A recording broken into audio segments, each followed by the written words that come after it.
Ang lighthouse o parola ay isang istrukturang naggagabay sa mga sasakyang pangdagat.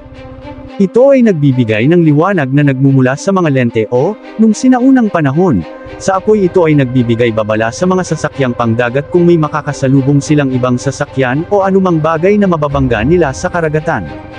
Sa Batangas, isa sa mga sinaunang istrukturang naitayo ay ang Faro de Punta de Malabrigo. Ang Faro de Punta de Malabrigo na kilala rin sa tawag na Malabrigo Cape at Malabrigo Lighthouse ay isa sa 24 na parolang naitayo sa Pilipinas sa panahon ng pananakop ng Espanya.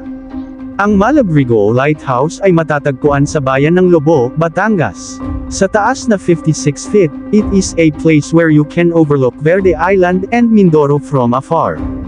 Sa panahon ng kolonisasyon ng Espanya, ipinatupad ang pagbuo ng mga istrukturang katulad ng lighthouses upang maging susi sa mga rutang pangkaragatan sa buong Pilipinas. Isa rin sa mga layunin kung bakit itinayo ang mga parolang katulad ng Malabrigo ay upang mapangalagaan ang paglago ng trapikong pandagat na nararanasan ng Pilipinas ng mga panahong iyon. Ang Faro de Punta de Malabrigo ay binuo sa pamamahala ni Jose Garcia. Sa tulong ni Guillermo Brockman, ang konstruksyon ng Malabrigo ay natapos 1896. Halaw sa arkitekturang Victoria ang disenyo ng Malabrigo na may tore at pavilion. Ang orihinal na disenyo nito ay hindi pa din napapalitan, subalit ang mga lente o ilaw nito ay napalitan na.